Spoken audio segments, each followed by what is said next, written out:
बहुत बहुत धन्यवाद सभापति महोदय। आपने मुझे शिक्षा मंत्रालय के नियंत्रणाधीन अनुदानों की मांगों के समर्थन में बोलने का मौका दिया है। अभी मैं अपने यूपीए के मित्र को सुन रहा था। उन्होंने अंग्रेजी तो बहुत अच्छी बोली, पर वह विषय पर भी अच्छा बोलते तो मुझे बहुत अच्छा लगता। वह स्वयं मंत्री रहे हैं। उन्होंने एक बार भी यह नहीं बताया कि यूपीए के समय कितने पैसे दिए गए और आज कितने पैसे दिए जाते हैं। वह हर बात में तुलना कर रहे थे कि 19 में कितने पैसे दिए गए थे, अभी क्या है, 16 में अरुण जेटली जी ने क्या किया था, वो क्या कर रहे हैं। दूसरी बात कि उन्होंने हमें चैलेंज किया कि आप 100 के बदले 10 सैनिक स्कूल खुलवा के दिखा दीजिए। माननीय शशि थरूर जी, मैं उनको कहना चाहूंगा कि कृपया कर एक बार बजट को ध्यान से पढ़ें। जो हमारे सैनिक स्कूल हैं उनको खोलने का काम माननीय शिक्षा मंत्री का नहीं होता है, यह रक्षा मंत्रालय का होता है। और आप किस ज्ञान से यह बात समझा रहे हैं शिक्षा मंत्रालय को कि डिफेंस मिनिस्ट्री के बदले how this education minister can open a Sainik school. This work is from defence ministry, not from education ministry. तो मैं कहूंगा कि अगर आप अंग्रेजी के साथ कुछ ये सब ज्ञान भी हमें देते तो हमें बहुत अच्छा लगता, क्योंकि आपके अंग्रेजी और ज्ञान दोनों के हम लोग कायल रहे हैं। उस पर नाम बदल के सैनिक स्कूल बनने से नहीं, ये सैनिक स्कूल डिफेंस मिनिस्ट्री का, and you are asking with him how to enrich the Sainik school भाई। एनीवे, अध्यक्ष महोदय, सभापति महोदय, 12 मार्च को आजादी के 75वें वर्ष की शुरुआत माननीय प्रधानमंत्री जी ने एक दांडी मार्च के फ्लैग दिखा के किया, और ये आजादी का 75वां वर्ष देश के लिए बहुत ही प्रमुख स्थान रखता है। हम 15 अगस्त 2022 को नए संसद भवन में मिलने जा रहे हैं, और एक लक्ष्य रखा गया है कि 2047 जब आजादी के 100वें वर्ष होंगे तब भारत किस प्रकार से जो हमारा एक विश्व गुरु बनने का ख्वाब है, जो विश्व गुरु, उसकी हकीकत में हम कैसे कर सकते हैं। और यह जो शिक्षा का बजट दिया है, यह जो नई शिक्षा नीति आई है, यह उसी 2047 के विश्व गुरु बनाने के तरफ एक बहुत ही बड़ा कदम है। हम सबों ने जो विगत 6 वर्षों में काम किया है, वह आजादी के 67 वर्ष में भी कांग्रेस और यूपीए की सरकार नहीं कर पाई थी। आज तक वो कभी उन्होंने यह नहीं बताया कि उन्होंने कितने गरीबों को बिजली दिया, कितने गरीबों को एम्पावरमेंट किया, कितने गरीबों के घर बनाए, कितने गरीबों को शौचालय दिया। आज शिक्षा पॉलिसी पर आप पूछ रहे हैं, आपने जो शिक्षा पुरानी चली आ रही थी उसमें क्या परिवर्तन करने का काम किया। एकमात्र अगर आपने परिवर्तन 1986 में करने का काम किया तो जो हमारी अपनी संस्कृत की भाषा थी, जो हमारे हिंदी के विद्वान थे, हम प्रेमचंद को, रामधारी सिंह दिनकर को जिनको पढ़ते थे, उनको कहीं ना कहीं पीछे छोड़ने का आप लोगों ने काम किया है। भारत अगर विश्व गुरु बनना है तो भारत के अपने साहित्य से, भारत के अपने ज्ञान से, भारत के अपने लेखकों और कवियों के ज्ञान से, अपनी भाषा से ही आगे बढ़ सकता है। और इस पूरे के लिए जो प्रयास माननीय शिक्षा मंत्री ने किया है, उसके लिए मैं उन्हें बहुत बहुत साधुवाद और बधाई देता हूं। हमारे यूपीए के मित्र नहीं है, वह बताने में भूल गए कि हमने वर्ल्ड क्लास इंस्टीट्यूशंस के लिए 176% इस बजट में बढ़ाया है। हमने जिस रूसा के लिए बात कर रहे थे, वह हमने 53% बढ़ाया है, और विगत 5 वर्षों में हमने 10 गुना किया है। वो अपने समय वो बोले रूसा उनके समय शुरू हुआ था, ये तो बताया नहीं कि उनके समय कितना आवंटन था और आज हम कितना कर रहे हैं। अगर वह भी ज्ञान वो हमें देते तो बहुत ही अच्छा रहता। उसी तरह वो डिजिटल ई लर्निंग, इस बार हमने 20% उसका बजट बढ़ाया। 20% हम वही कह रहे हैं कि हर क्षेत्र में हमने पैसे ज्यादा दिए हैं और यहां पर उल्टा कहा जा रहा है। उसी तरह से केंद्र सरकार के विभिन्न शोध संस्थाओं के लिए और कॉलेजों के बीच में जो एक अम्ब्रेला बॉडी बनाने का निर्णय हुआ है, ग्लू ग्रांट दे करके, ये सारे फंड भारत की शिक्षा नीति को एक नए स्तर पर ले जाने के लिए हैं। इस बजट में सर्वाधिक ध्यान अगर दिया गया है तो हमारे करोड़ों युवाओं को अनुशासन, जिज्ञासा, रचनात्मकता और उनके विकास के प्रति समर्पित यह पूरा का पूरा बजट है। अब शोध एवं अनुसंधान संस्थानों का सारा आवंटन शिक्षा बजट से न होकर नेशनल रिसर्च फाउंडेशन के द्वारा होगा। यह एक इतना बड़ा डिसीजन है जो कि भारत में रिसर्च के लिए पेटेंट को आगे बढ़ाने का काम करेगा।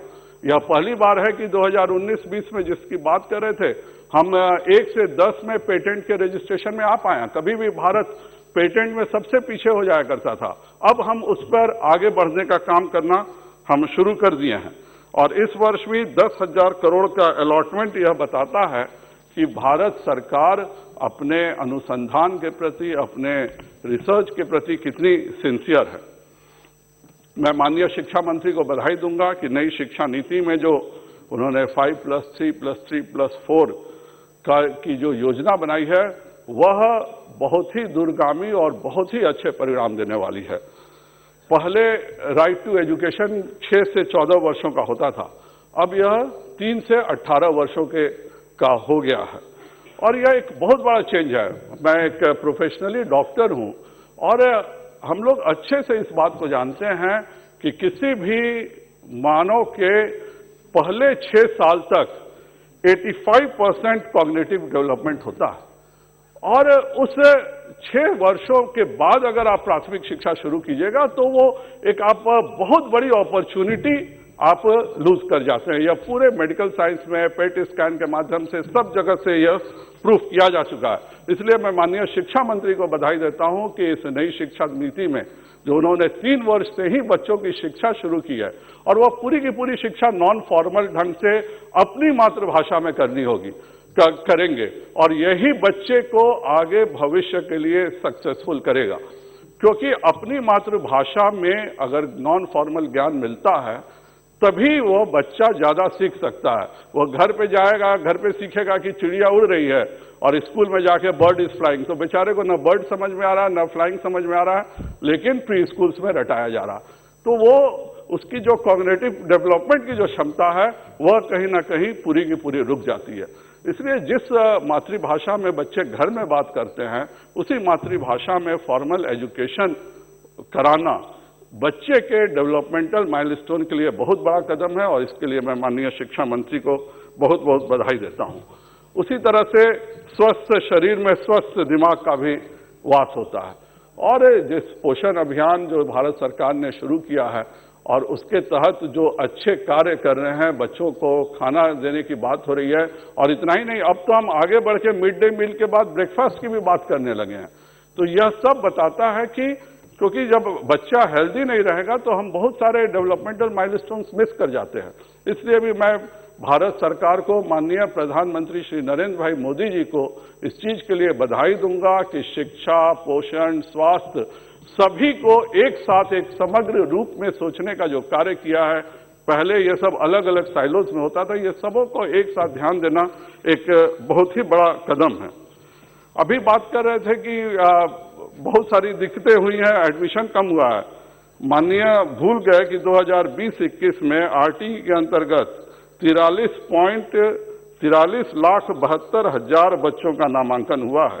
यह उनके समय में 18 लाख भी नहीं था। तो ये जो नई शिक्षा नीति पर जो इस भारत सरकार ने ध्यान दिया है यह उसी का नतीजा है। इन्होंने क्या किया था, इन्होंने तो शिक्षा को बदहाल करने का काम किसी ने किया तो यूपीए सरकार ने किया। 2009 में अचानक एक नियम आ गया, नो डिटेंशन पॉलिसी, हम किसी बच्चे को फेल नहीं होने देंगे। बच्चा पढ़े लिखे नहीं, कोई जाने नहीं जाने कोई मतलब नहीं है, हम उसको बस फेल नहीं करेंगे कि हम कहने को दिखा सकें कि बच्चा 8वां पास कर गया, 10वां पास कर गया।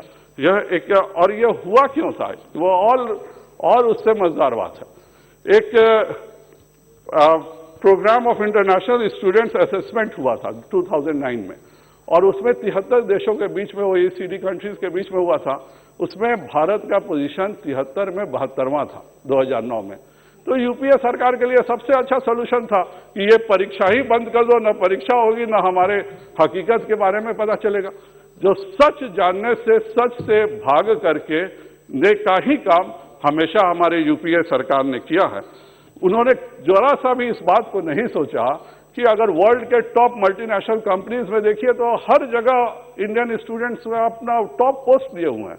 वर्ल्ड के किसी हॉस्पिटल में जाइए, वहां का सबसे सर्जन जनरल अमेरिका का इंडियन है। तो ये सब होने के बावजूद क्यों हम 73 में 72वां पोजीशन लाए, इसकी कोई चिंता नहीं किया गया।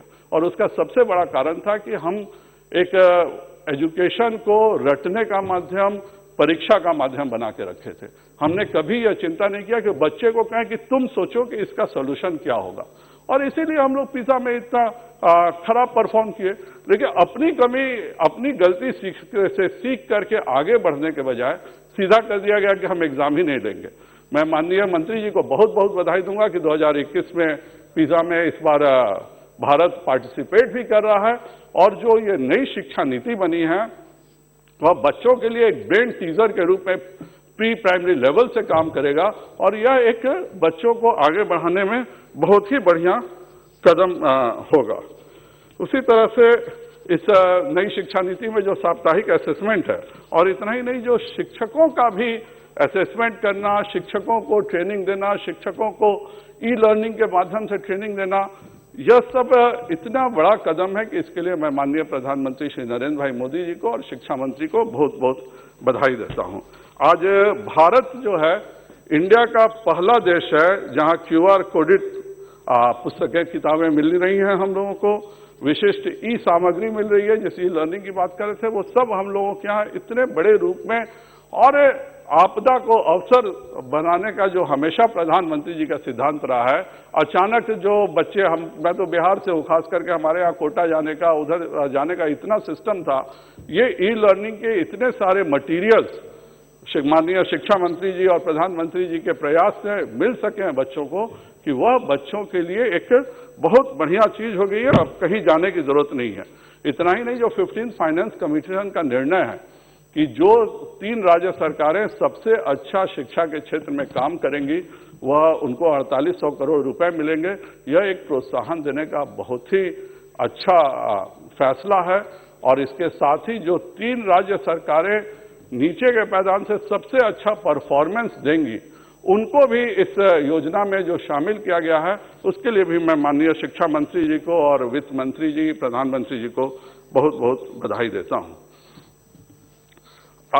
NCERT में जो बस्ते का वजन कम करना है, उसको लिए तो अच्छा फैसला है ही, पर मैं देख रहा हूं कि शिक्षा मंत्री जी, एक जो पहले एक फैशन था विदेशियों को महिमा मंडित करने का, उसके खिलाफ और उससे भारतीयों को भारतीयता के बारे में ज्यादा बताना और उसको आगे बढ़ाने का काम जो शिक्षा मंत्री कर रहे हैं, वह बताता है कि इन्होंने जीवन में जो 100 पुस्तकें लिखी हैं, उसका ही नतीजा है, 100 से ज्यादा पुस्तकें लिखी, उसका ही नतीजा है कि यह शिक्षा की सोच है।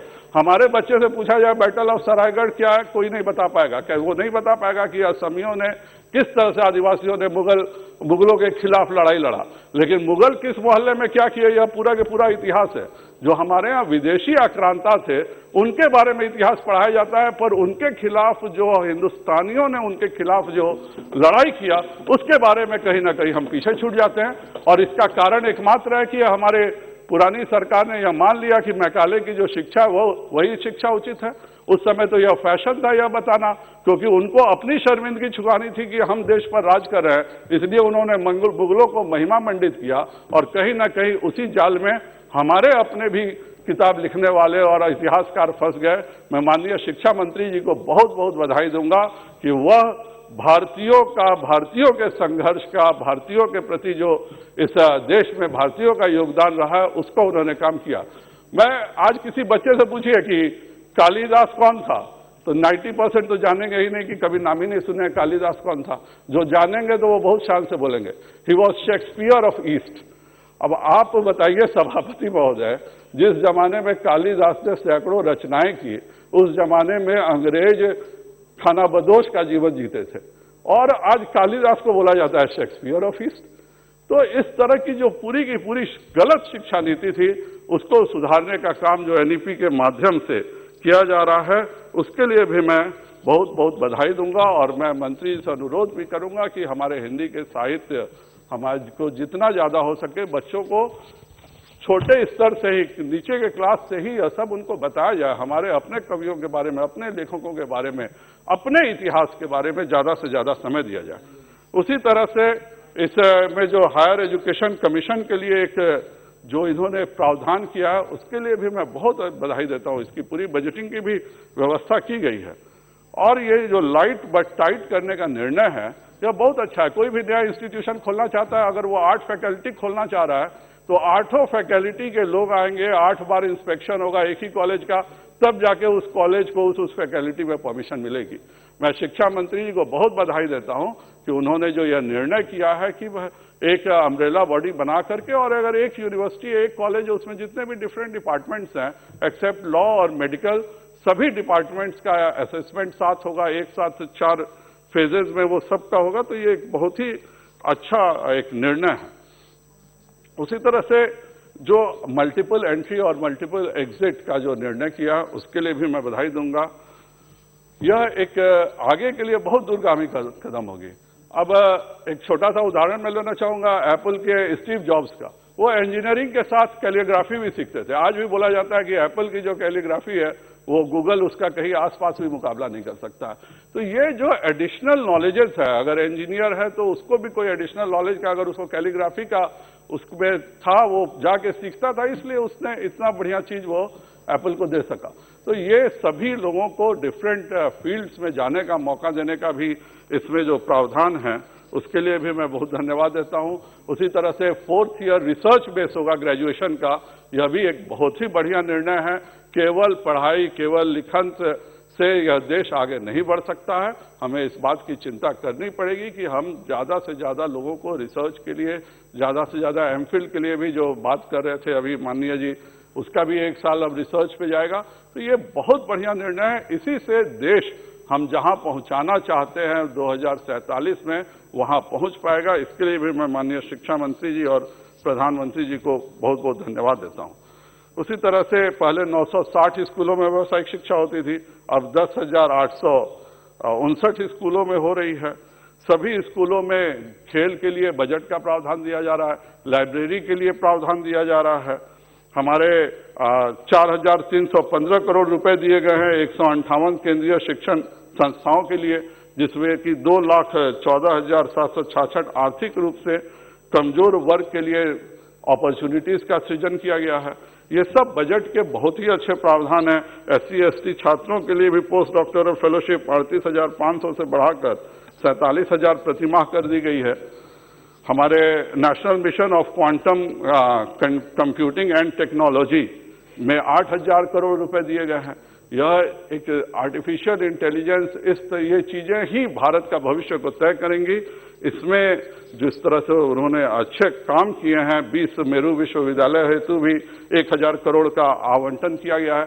ये सब बहुत ही दूरगामी फैसले हैं और जो देश माननीय प्रधानमंत्री श्री नरेंद्र भाई मोदी जी इस देश को देखना चाहते हैं, वहां पर पहुंचाने में यह बहुत ही बड़ा कदम है। इसके लिए मैं माननीय शिक्षा मंत्री जी को बहुत बहुत धन्यवाद देता हूं। इसके साथ मैं कुछ सुझाव भी देना चाहूंगा। माननीय शिक्षा मंत्री जी, हमारे यहाँ जो कस्तूरबा गांधी ने पहला विद्यालय खोला था वह मेरे यहाँ बेसिक स्कूल के रूप में वृंदावन में खोला था। आज उसकी व्यवस्था जीर्ण शीर्ण है। समझ में नहीं आता है कि मैं कला संस्कृति में जाऊं, गांधी शांति प्रतिष्ठान के द्वारा वह रन होता है। तो मैं कहूंगा कि जब आज़ादी के 75वें साल में दांडी मार्च को इतना प्रोमिनेंस दिया गया है, तो 1938-39 में महात्मा गांधी जहां रहे थे, जहां कस्तूरबा गांधी जी ने पहला बेसिक स्कूल खोला था, जहां 127 विद्यालय महात्मा गांधी के कहने से उन बेसिक स्कूल्स को खोला गया है। उन स्कूलों में हम लोग 5 साल से स्ट्रगल करके टीचर्स तो ले आए हैं, लेकिन जो पहला विद्यालय था उसकी आज भी व्यवस्था अच्छी नहीं है। मैं आपसे अनुरोध करूंगा कि आज़ादी का 75वां वर्ष जब 2022 में पूरा हो तो इस विद्यालय को शिक्षा मंत्रालय टेकअप करे और कस्तूरबा गांधी ने पहला बालिका विद्यालय जिसको खोला था, जहां पे पहली बार यह हुआ था कि बच्चे एजुकेशन के साथ स्किल ट्रेनिंग लेंगे। और यही बात आज से फिर 80 साल बाद प्रधानमंत्री श्री नरेंद्र भाई मोदी जी ने लागू की कि स्कूल में बच्चों को एजुकेशन के साथ स्किल ट्रेनिंग मिले। तो महात्मा गांधी की उस धरोहर को एजुकेशन के लिए जरूर आप विचार करेंगे और बेसिक स्कूल्स के लिए आप अलग से व्यवस्था भी देंगे और कस्तूरबा गांधी के पहले बालिका विद्यालय के लिए भी आप कुछ अलग से करेंगे, इसकी मेरी आपसे अपेक्षा है। दूसरी अपेक्षा है कि आपने जब इतनी अच्छी एजुकेशन पॉलिसी बनाई है तो हमें कोचिंग इंस्टीट्यूशंस का कुछ करना ही होगा। जब हम छात्र थे तो हमसे बोला जाता था जब आप 12th पास कर लिए तो कोचिंग करो, मेडिकल और इंजीनियरिंग में एंट्रेंस करना। उसके बाद हम लोग देखने लगे कि 11th-12th पढ़ो और कोचिंग करो। फिर कुछ दिनों पहले देखने लगे 9th, 10th, 11th, 12th साथ करो और कोचिंग में पढ़ाई करो, तभी तुम मेडिकल या जेईई में जा सकते हो। अब मैं देख रहा हूं कि क्लास 6 से कहा जा रहा है कि if you want to get your son और daughter to be in medical और engineering then you start learning him at an early stage. अब कुछ दिन में तो ऐसा हो जाएगा कि कोचिंग सेंटर मेडिकल और इंजीनियरिंग की देखिए क्लास 1 से शुरू होंगे। इस बात पर सोचने की आवश्यकता है। जब आप इतना अच्छा ई लर्निंग कर रहे हैं, जब आप इतने अच्छे से पूरी की पूरी शिक्षा नीति लाए हैं, तो 10वां से पहले कोई भी मेडिकल इंजीनियरिंग शब्द का भी प्रयोग किसी कोचिंग संस्थान में नहीं हो। यह भी देखना इस देश के भविष्य के लिए जरूरी है। बच्चे अगर 12 घंटा 16 घंटा कोचिंग और स्कूल में रहेंगे तो उनका डेवलपमेंट क्या होगा, वो किस तरह से नई सोच पर कर पाएंगे। इसलिए मैं शिक्षा मंत्री जी का इसी पर ध्यान आकृष्ट करते हुए अपनी बात को समाप्त करता हूं। माननीय सभापति जी ने मुझे बोलने का मौका दिया, बहुत बहुत धन्यवाद। Thank you.